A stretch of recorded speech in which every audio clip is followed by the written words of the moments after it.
AP news. नमस्कार, मैं संतोष, आपका स्वागत है लोकतंत्र प्रहरी के पीएम न्यूज में, जहां हम देखेंगे दुर्ग जिले समेत प्रदेश एवं देश विदेश की कुछ प्रमुख खबरें। आइए शुरू करते हैं पहले दुर्ग जिले की खबरों से।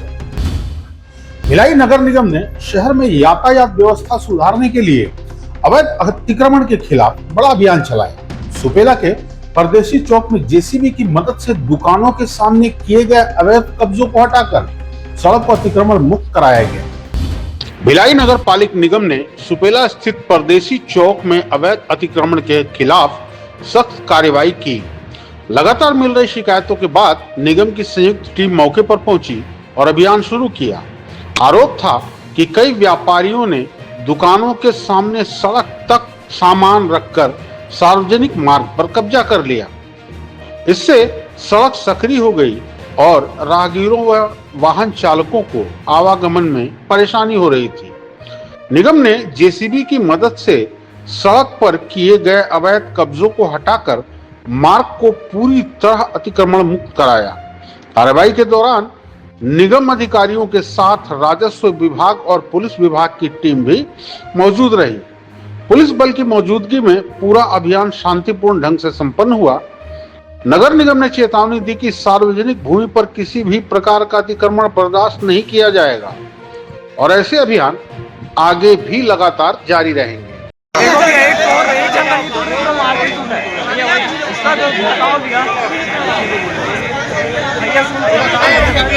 भिलाई के खमरिया स्थित स्वामी आत्मानंद उत्कृष्ट अंग्रेजी माध्यम स्कूल में लगातार छात्राओं की तबीयत बिगड़ रही है। चिंता का माहौल है। 3 दिनों में 8 छात्राएं प्रभावित हुई हैं, जबकि जिला शिक्षा विभाग ने जांच शुरू कर मनोवैज्ञानिक टीम को भी स्कूल भेजा है। भिलाई के स्वामी आत्मानंद उत्कृष्ट अंग्रेजी माध्यम स्कूल की कक्षा 9वीं ए में पिछले 3 दिनों के दौरान 8 छात्राओं की अचानक तबीयत बिगड़ने के मामले सामने आए हैं। छात्राओं में चीखना चिल्लाना, बेहोश होना, हाथ पैर अकड़ना और बोलने में दिक्कत जैसे लक्षण देखे गए। सभी छात्राओं को अस्पताल ले जाकर उपचार कराया गया, जहां अधिकांश की मेडिकल रिपोर्ट सामान्य आई। एक छात्रा में सिकलिंग की समस्या सामने आई, जबकि अन्य छात्राओं में कोई गंभीर शारीरिक बीमारी की पुष्टि नहीं हुई। स्कूल प्रबंधन के अनुसार यह घटनाएं फिलहाल केवल 9वीं ए की डे शिफ्ट की छात्राओं तक ही सीमित है। मामले की जानकारी मिलते ही जिला शिक्षा विभाग ने जांच शुरू कर दी है और विशेषज्ञ मनोवैज्ञानिक टीम को काउंसलिंग के लिए बुलाया गया है। एहतियात के तौर पर संबंधित कक्षा का कमरा बदल दिया गया है और अभिभावकों के साथ बैठकर अफवाहों से बचने की अपील की गई है। फिलहाल प्रशासन और स्वास्थ्य विशेषज्ञ पूरे मामले की जांच कर रहे हैं तथा अंतिम निष्कर्ष जांच रिपोर्ट आने के बाद ही सामने आएगा। 9 तारीख की बात है, 4 साढ़े 4 बजे के करीब एक लड़की मतलब चक्कर आने लगा उसको, तो उसको लेके आ गए स्टाफ रूम में। फिर उसके कुछ ही देर बाद दूसरी लड़की भी एकदम चीखने चिल्लाने लगी और उसको भी लेके आया गया। उसके बाद उनके पेरेंट्स को बुलाया गया, तो थोड़ी देर बाद उनको उनके साथ वापस घर भेज दिया गया। उनके देखते ही देखते 3 लड़कियां फिर क्लासरूम में बेहोश होने लगी। उनके आंख से लगातार पानी निकलने लगा और हाथ पैर अकड़ने लगा, कुछ भी बोलने में असमर्थ थी। तो हमने 108 को कॉल किया, तो उन्होंने कहा कि टाइम लगेगा अभी कुछ देर। तो हमने तुरंत उनको ऑटो में ले जाके शंकराचार्य मेडिकल कॉलेज में एडमिट कराया और 1-1.5 घंटे बाद तीनों लड़कियां नॉर्मल हो गई। तो वहाँ मेडिकल रिपोर्ट में किसी प्रकार का कोई भी ऐसा सिम्टम नहीं मिला, उनको सब रिपोर्ट नॉर्मल थी। अभी तक कितने बच्चों का तो 9 तारीख को तो 5 बच्चों का था और 11 तारीख को 2 बच्चों का था, तो 2 बच्चे भी नॉर्मल। एक को फिर शंकराचार्य मेडिकल कॉलेज में ले जाया गया और एक यहीं नॉर्मल हो गई। और फिर आज फिर ये घटना सेम घटित हुई, तो उसमें भी एक को हम यहाँ खमरिया प्राथमिक हॉस्पिटल में ले गए, तो तुरंत वो भी नॉर्मल हो गई। इसको सिम्टम है या घटना का है? बच्चे यही आने के बाद इस तरह की स्थिति हो रही है, खासकर लड़कियों के साथ ही। हाँ, ये लड़कियों के ही साथ हो रहा है। इसके लिए हम लोग भी निश्चित रूप से कुछ नहीं कह सकते, क्योंकि मेडिकल रिपोर्ट में तो कुछ नहीं आ रहा है, पर ये लग रहा है कि ये साइकोलॉजिकल हो रहा है, क्योंकि अगर ऐसा कुछ रहता तो नॉर्मल नहीं हो पाती तो कुछ देर बाद उनसे अच्छे से बात करो तो नॉर्मल हो जा रही है। हम कौन सा क्लास है ये? भिलाई के रामनगर इलाके में सोमवार को एक रात मकान में अचानक आग लगने से अफरा तफरी मच गई। स्थानीय लोगों की बहादुरी और तत्परता से सभी को सुरक्षित बाहर निकाला गया, जबकि आग लगने के कारणों की जांच जारी है। भिलाई के रामनगर इलाके में सोमवार करीब रात 8 बजे एक मकान में अचानक आग लग गई। जिस मकान में आग लगी उसके नीचे दुकान और ऊपर रिहायशी हिस्सा होने से हालात गंभीर हो गए। आग लगते ही स्थानीय लोगों ने बिना समय गंवाए घर में फंसे लोगों को सुरक्षित बाहर निकालना शुरू किया। जान बचाने के लिए कुछ लोग बालकनी से कूदे, जबकि कई स्थानीय युवक बालकनी पर चढ़कर राहत कार्य में जुट गए। लोगों ने बाल्टियों और पाइप की मदद से आग बुझाने का प्रयास किया और गैस सिलेंडर को भी सुरक्षित बाहर निकाल लिया। घटना की सूचना पर पुलिस मौके पर पहुंची और भीड़ को नियंत्रित कर बचाव कार्य में सहयोग किया। फायर ब्रिगेड की टीम भी बाद में मौके पर पहुंची, लेकिन तब तक स्थानीय लोगों ने काफी हद तक आग पर काबू पा लिया था। इस घटना में किसी के हताहत होने की सूचना नहीं है। हालांकि मकान और उसमें रखे सामान को नुकसान पहुंचा है तथा आग लगने के कारणों की जांच की जा रही है।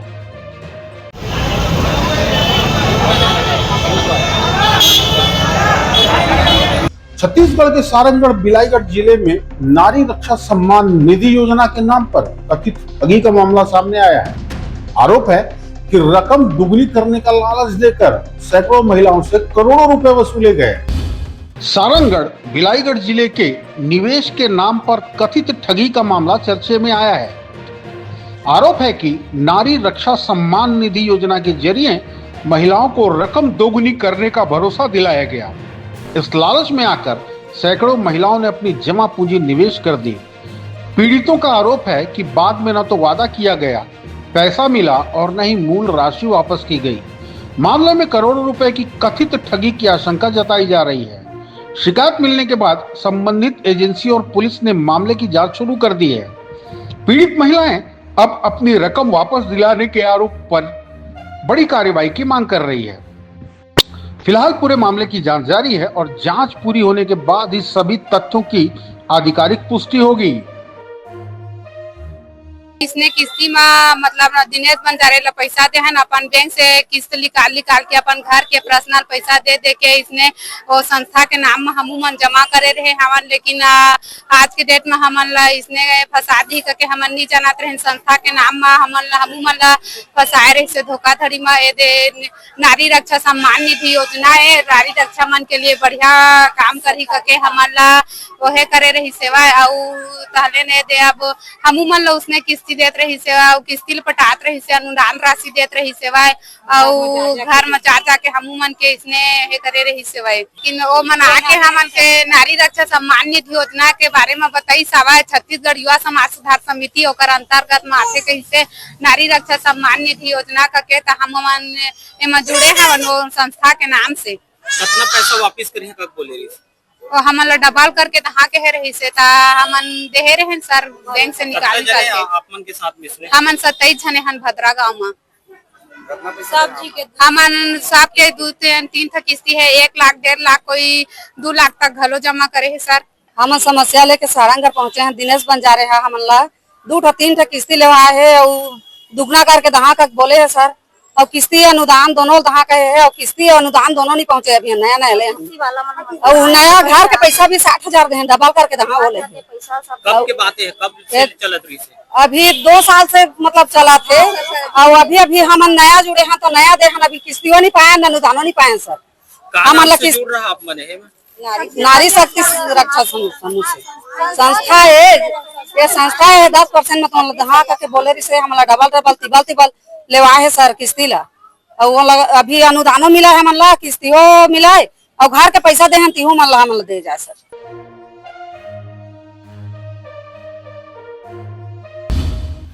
भारत की स्वदेशी इंजीनियरिंग ने एक और बड़ी उपलब्धि अपने नाम कर ली है। Made in India tunnel boring machine Durga ने कोलकाता मेट्रो के लिए 1.7 किलोमीटर लंबी भूमिगत सुरंग की खुदाई सफलतापूर्वक पूरी कर इतिहास रच दिया है। कोलकाता मेट्रो परियोजना में भारत की स्वदेशी तकनीक ने एक नया कीर्तिमान स्थापित किया है। Made in India tunnel boring machine यानी TBM दुर्गा ने 1.7 किलोमीटर लंबी भूमिगत सुरंग की खुदाई पूरी कर दी है। यह सुरंग जमीन के नीचे सुरक्षित और अत्याधुनिक तकनीक के साथ तैयार की गई है। इस उपलब्धि को भारतीय इंजीनियरिंग और मेक इन इंडिया अभियान की बड़ी सफलता मानी जा रहा है। TBM दुर्गा को विशेष रूप से कठिन भू परिस्थितियों में भी सटीक और सुरक्षित खुदाई के लिए डिजाइन किया गया है। इस सफलता से देश की सुरंग निर्माण क्षमता और तकनीकी आत्मनिर्भरता को नई मजबूती मिली है। कोलकाता मेट्रो परियोजना के लिए यह उपलब्धि निर्माण कार्य के महत्वपूर्ण चरण को पूरा करने वाली मानी जा रही है। विशेषज्ञों का मानना है कि भविष्य की बड़ी इंफ्रास्ट्रक्चर परियोजनाओं में भी स्वदेशी तकनीक की भूमिका और मजबूत होगी। उत्तर प्रदेश के एटा में डीएम कार्यालय परिसर में एक युवक ने पेट्रोल डालकर आत्मदाह करने का प्रयास किया। युवक का आरोप है कि वह निर्दोष होने के बावजूद 6 महीने तक जेल में रहा और उसे गलत तरीके से मुख्य आरोपी बनाया गया। उत्तर प्रदेश के एटा जिले से एक सनसनीखेज मामला सामने आया है। डीएम कार्यालय पहुंचे राहुल नाम के युवक ने खुद पर पेट्रोल डालकर आत्महत्या का प्रयास किया। युवक का आरोप है कि वह निर्दोष था, फिर भी उसे मुख्य आरोपी बनाकर 6 महीने तक जेल भेजा गया। उसने दावा किया कि पूरे मामले में उनके साढ़ू ने कथित तौर पर साजिश रची थी। राहुल ने पुलिस की कार्रवाई पर गंभीर सवाल उठाते हुए न्याय की मांग की। मौके पर मौजूद लोगों और अधिकारियों की सतर्कता से युवक को समय रहते बचा लिया गया। घटना के बाद प्रशासन और पुलिस ने पूरे मामले की जांच शुरू कर दी है। फिलहाल युवक के आरोपों की पुष्टि आधिकारिक जांच जारी है और तथ्यों की पुष्टि जांच पूरी होने के बाद ही होगी। इसी क्षेत्र के रहने वाले एक युवक द्वारा आज कलेक्ट्रेट परिषद में अपने ऊपर पेट्रोल डाल दिया गया था, जिसमें वहां तत्कालीन पुलिस द्वारा तथा अन्य वहां पर उपस्थित अधिकारियों द्वारा उसको रिसीव किया गया था। इस युवक के विरुद्ध थाना मिरसी क्षेत्र में पूर्व में एक अभियोग पंजीकृत था, जिसमें ये जेल जा चुका है। इसके अतिरिक्त इसके द्वारा भी एक अभियोग पंजीकृत कराया गया थाना मिरसी में। उसी अभियोग में प्रभावी कार्रवाई का न होने का आरोप लगाते हुए इसके द्वारा ऐसा कदम उठाया गया था, जिसमें आज उसको समस्त तथ्यों से अवगत कराया गया। विवेचनात्मक कार्रवाई के संदर्भ में भी उसको अवगत कराया गया। नहीं, आज सुबह मिरहिची थाने का एक व्यक्ति आया था और सुबह जो है पुलिस वालों पे आरोप लगाते हुए कि जो तहरीर दिया है उस पर कार्रवाई नहीं हो रही है, तो उसको लेकर के थोड़ा सा व्यथित व्यक्ति था और काफ़ी दिनों से बताया कि मैं टहल रहा हूँ, विभिन्न अधिकारियों से बात हुई है मेरी, लेकिन उस पर कोई उसके हिसाब से कार्रवाई नहीं हुई है। तो मैं कोशिश किया, उसने अपने ऊपर जो है आत्महत्या करने का प्रयास किया, तो होमगार्ड ये सब से पकड़ लिया। तो तुरंत मैं CO साहब से, एडिशनल SP साहब से बात की इस संबंध में, और से भी आगे एडिशनल साहब से पूछा तो उन्होंने कहा मेरे पास भी आया था, इसके जो प्रार्थना पत्र दिया था जिस व्यक्ति ने, उसके खिलाफ FIR भी दर्ज हो चुकी है। फिर उससे पूछा तो कह रहा है कि अभी गिरफ्तारी नहीं हुई है। तो CO साहब ने कहा ना मैं गिरफ्तारी कार्रवाई करता हूँ, इतनी सी बात आई थी। उसके बाद फिर पुलिस वाले उसको ले जा करके कार्रवाई के लिए जेल में जेल गया, लेकिन जब मैं जेल से आने के बाद मेरी गैर मौजूदगी जो मेरी पत्नी खत्म हुई तो मेरा हक है। 11 साल हो गए, पत्नी को ऐसे नहीं फांस दोगे कि 304 फी लगा दो, दहेज एक्ट लगा दो, ऐसे नहीं फांस दो। 11 साल हो गए, अंडर 7 ईयर जब होता है तब 304 फी लगता है, दहेज हत्या लगती है। ये तो 11 साल हो गए, 3 मासूम बच्चे। 11 साल से मेरे ससुराल से हटे जाने का नहीं, तो उनका अधिकार कहां से आ गया? 11 साल से उनकी बेटी नहीं थी।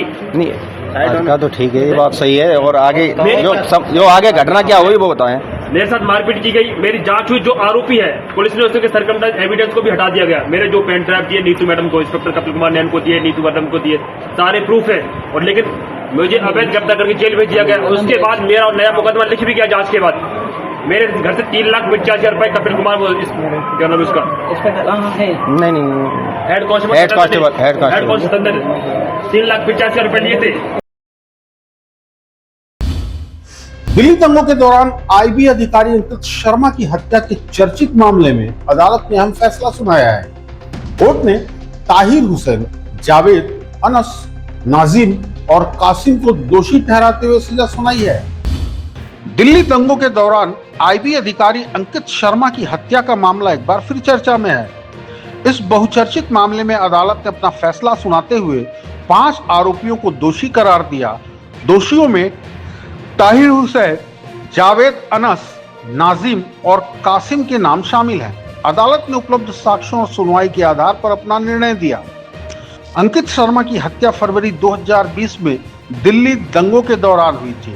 यह मामला लंबे समय से न्यायिक प्रक्रिया में चल रहा था। फैसले के बाद मामले को लेकर विभिन्न पक्षों की प्रतिक्रियाएं सामने आ रही हैं। अदालती आदेश के साथ इस चर्चित मामले की न्यायिक प्रक्रिया का एक महत्वपूर्ण चरण पूरा हो गया है।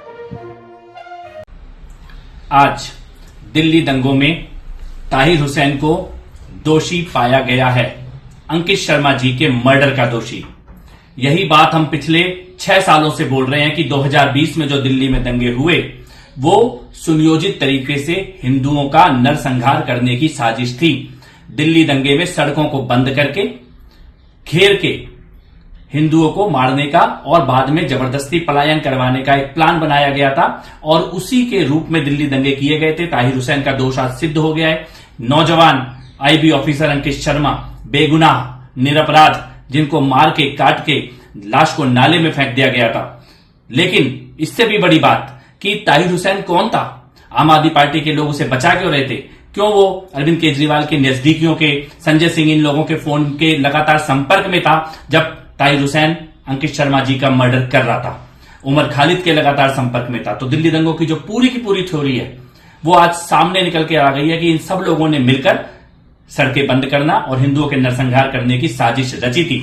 आज जो लोग सुंदरकांड का पाठ कर रहे हैं, सनातनी बनने का ढोंग कर रहे हैं, ये लोग जब सत्ता में थे तब इन्होंने अंकित शर्मा जैसे न जाने कितने बेगुनाह निरपराध हिंदू नौजवानों का हत्या करवाने का, मर्डर कराने का जो दिल्ली दंगों का पूरा प्लान था उसके ये भागीदार थे। और बाद में अपराधियों को बचाने की भी सारी कोशिश केजरीवाल और उनके गैंग के द्वारा की गई थी।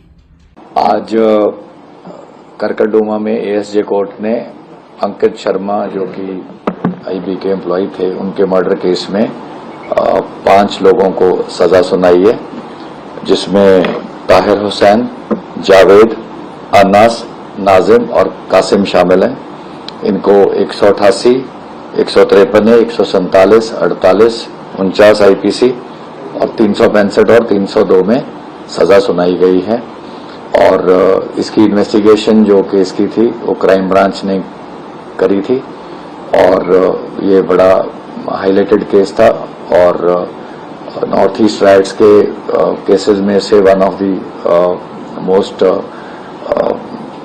हाईलाइटेड केस था, जो कि काफी वाइडली रिपोर्ट भी हुआ था। इसमें काफी थॉरो इन्वेस्टिगेशन करी गई क्राइम ब्रांच द्वारा, जिसके कारण ये आज सेंटेंसिंग हो पाई है। और अभी डिटेल्ड कोर्ट ऑर्डर आने की हमें आने पे हम और जो ज्यादा फैक्ट हैं वो शेयर करेंगे। Thank you.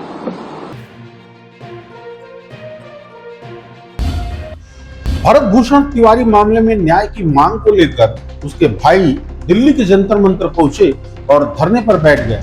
प्रदर्शनकारियों का कहना है कि जब तक इन्हें न्याय नहीं मिलेगा तब तक उनका धरना जारी रहेगा। भरत भूषण तिवारी को लेकर दिल्ली के जंतर मंतर पर धरना शुरू किया गया है। धरने में उनके भाई और समर्थक न्याय की मांग को लेकर शामिल हुए हैं। प्रदर्शनकारियों का कहना है कि वे अपनी मांगे पूरी होने तक आंदोलन जारी रखेंगे। मौके पर नारेबाजी के साथ अपनी बात प्रशासन तक पहुंचाने का प्रयास किया गया।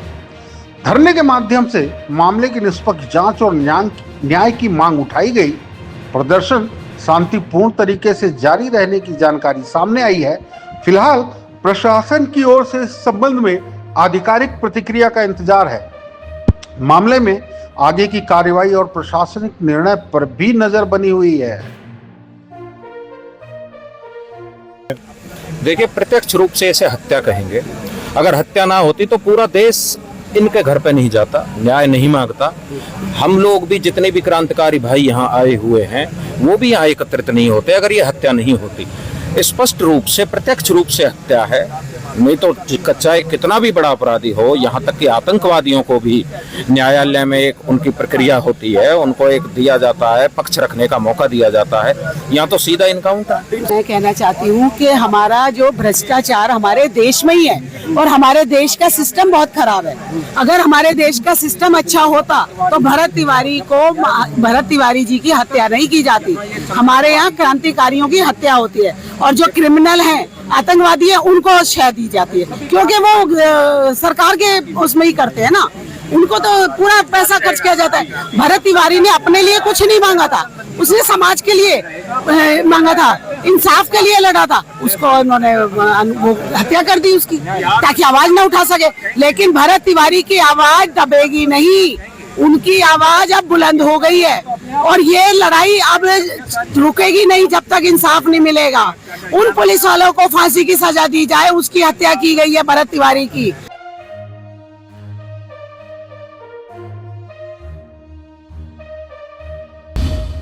मेरठ में पुलिस ने होटल की आड़ में कथित तौर पर चल रहे सेक्स रैकेट का पर्दाफाश किया है। छापेमारी के दौरान कई लोगों को हिरासत में लिया गया, जबकि पूरे नेटवर्क की जांच अब भी जारी है।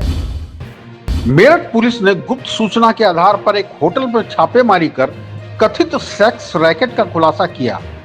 कार्रवाई के दौरान आधा दर्जन युवतियों और कई ग्राहकों को मौके में हिरासत में लिया गया। प्रारंभिक जांच में आरोप है कि ग्राहकों से व्हाट्सएप के जरिए संपर्क किया जाता था। बताया जा रहा है कि फोटो भेजकर कथित तौर पर सौदा तय किया जाता था।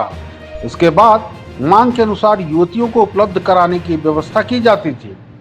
छापेमारी के दौरान पुलिस ने होटल से आपत्तिजनक सामग्री भी बरामद की। पुलिस पूरे नेटवर्क, होटल संचालकों और अन्य संदिग्धों की भूमिका की जांच कर रही है। फिलहाल मामले में आगे की कानूनी कार्रवाई जारी है और जांच के बाद ही तथ्यों की आधिकारिक पुष्टि होगी।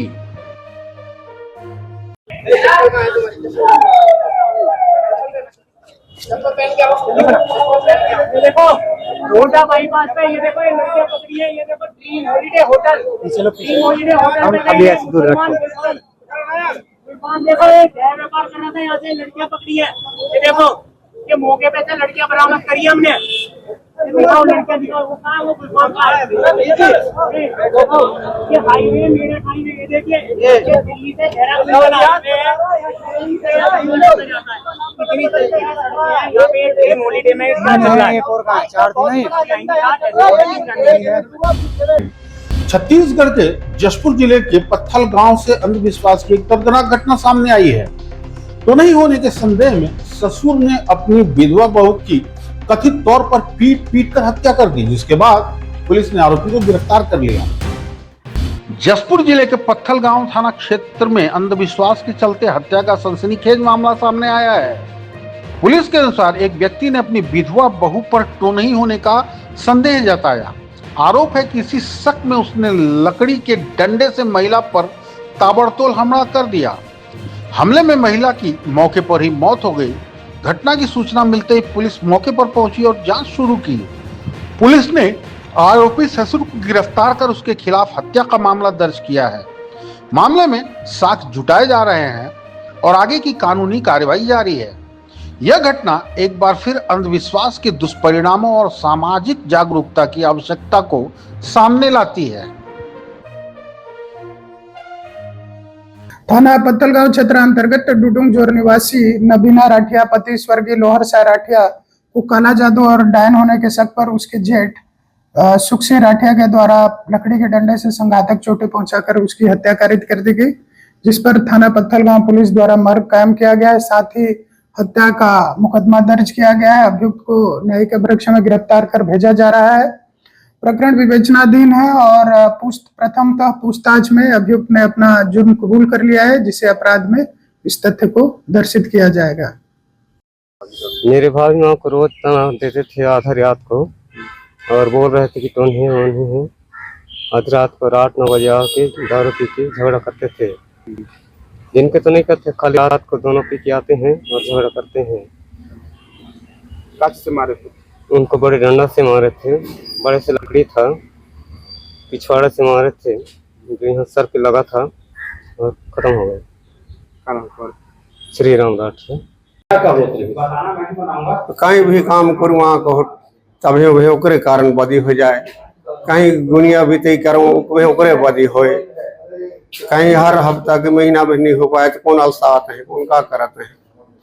तबियत तो खराब होती है परिवार में तो। हाँ जमे घर पार था हमें बेटी भी नंग लगल पूछ जाए होते बदी हो का बदी होती कि वही 1000 रुपये करे। हाँ वही तो करत रहे एक रहता है बेटी मन गल कहीं कि घर चंग के काला है के रह कहीं के का करते जादू टोना। हाँ जादू टोना तो तब फिर का होता ओकर घर वाला लखाई दिस ओकर बेटी लखाई फिर किसे इस्तेमाल दे तो वो बोलवाई की कटलाई तो हमें को काल सुबह बिहाने एक लाठी दे मुंह लेता हमें वो अस्पताल ली मिल नहीं आने कोई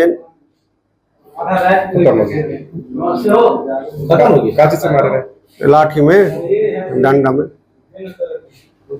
वो दिन तो लाए नहीं लाठी ला हाँ माने दूसरी बात बेद डिस्कस रही डैन हाँ हमें परेशान होते हमें परेशान यंग सुगर बूता में करत रहन सेवन में परेशान कहीं कम के जाओ ते लगल हाँ वो जादू टोना वाला क्या नाम है तो सुख सिंह से क्या मारे माँ को मारे डंडा से बेहोश हो गए। फिर बहन और मैं लेके गए थे घर पे और पानी में निथोके थे, इसके बाद हॉस्पिटल आते थे। और क्या बोलते थे आपके बड़े पापा मम्मी को? तो नहीं बोल रहे थे बहुत दिन से और दारू पी के आके झगड़ा कर रहे थे, बहुत दिन से झगड़ा कर रहे थे। तो नहीं बोल के अपनी मम्मी की मौत हो गई? मम्मी की तो मौत हो गई। क्या नाम है आपका? मेरा बीरन। आगरा में एक फ्रिज के भीतर बर्फ से बनी शिवलिंग जैसी आकृति ने लोगों की आस्था को आकर्षित कर लिया है। श्रद्धालुओं की भारी भीड़ उमड़ पड़ी, जहां पूजा अर्चना, जलाभिषेक और हर हर महादेव के जयकारों से पूरा इलाका गूंज उठा। आगरा में एक फ्रिज के अंदर बर्फ से शिवलिंग जैसी दिखाई देने वाली आकृति बनने का मामला चर्चा का विषय बना हुआ है। इस आकृति की जानकारी मिलते ही बड़ी संख्या में श्रद्धालु मौके पर पहुंचने लगे। लोगों ने इसे भगवान शिव का प्रतीक मानते हुए पूजा अर्चना और जलाभिषेक शुरू कर दिया। पूरे क्षेत्र में हर हर महादेव के जयकारों से भक्तिमय माहौल बन गया। कई श्रद्धालु इस आकृति की तुलना अमरनाथ में बनने वाले प्राकृतिक हिम शिवलिंग से भी कर रहे हैं। घटना की तस्वीरें और वीडियो सोशल मीडिया पर तेजी से वायरल हो रहे हैं। हालांकि यह बर्फ की आकृति है या किसी अन्य कारण से बनी है, इसकी आधिकारिक पुष्टि नहीं हुई है। फिलहाल यह अनोखा दृश्य लोगों की आस्था और उत्सुकता का केंद्र बना हुआ है। तो फ्रिज में अब भोलेनाथ प्रकट हुए हैं, देखो सब आ रहे हैं, दर्शन कर रहे हैं। ठीक, जय बोले जय बोले। अमेरिकी राष्ट्रपति डोनाल्ड ट्रंप ने होर्मुज जलदमरूद नदी की सुरक्षा को लेकर बड़ा बयान दिया है। उन्होंने कहा कि अमेरिका यदि इस क्षेत्र की सुरक्षा करता है तो सऊदी अरब, कतर और यूएई जैसे समृद्ध देशों को इसका भुगतान करना चाहिए। अमेरिकी राष्ट्रपति डोनाल्ड ट्रंप ने होर्मुज जलदमरूद नदी की सुरक्षा को लेकर अपनी स्पष्ट राय सामने रखी है। उन्होंने कहा कि अमेरिकी दुनिया के सबसे समृद्ध क्षेत्रों में से एक की सुरक्षा पर भारी खर्च कर रहा है। ट्रंप के मुताबिक इस सुरक्षा व्यवस्था का लाभ उठाने वाले देशों को इनकी लागत भी वहन करनी चाहिए। उन्होंने विशेष रूप से सऊदी अरब, कतर और संयुक्त अरब अमीरात जैसे तेल समृद्ध देशों का उल्लेख किया। ट्रंप ने कहा कि अमेरिका में मुफ्त में सुरक्षा सेवाएं उपलब्ध नहीं कराया जा सकता। उनका मानना है कि सुरक्षा के बदले सहयोगी देशों से उचित भुगतान लिया जाना चाहिए। होर्मुज जलदमरूद मध्य वैश्विक तेल आपूर्ति के लिए सबसे महत्वपूर्ण समुद्री मार्गों में से एक माना जाता है। ट्रंप का यह बयान अंतर्राष्ट्रीय सुरक्षा और कूटनीति के मुद्दों पर नई चर्चा को जन्म दे रहा है। The Middle East probably would no longer be with us because you saw they sent missiles to 5 different countries that never even knew they were involved because they're stone cold crazy. They are crazy. and we're not going to put it up. Yeah, I want to be reimbursed because we're protecting a very rich portion of the world. We're spending money. And so what we've done is we are going to be reimbursed for protection. We're protecting by the countries that we're helping. For instance, you look at the 5 countries. You have Saudi Arabia, you have UAE, you have Qatar, or Qatar as I always say, you have Qatar, Bahrain, and by the way, you have others. You have Kuwait, and you have others, and they will do very well.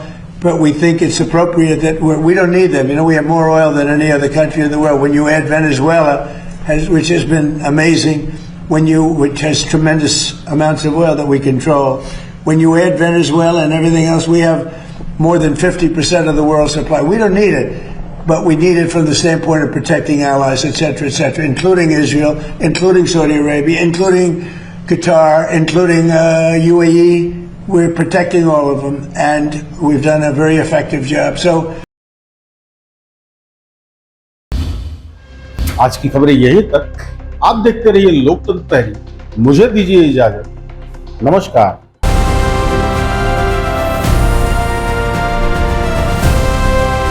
हर खबर पर नजर, सच, हिम्मत और जमीनी reporting, देश, समाज और सत्य के लिए। एलपी न्यूज, आपकी आवाज।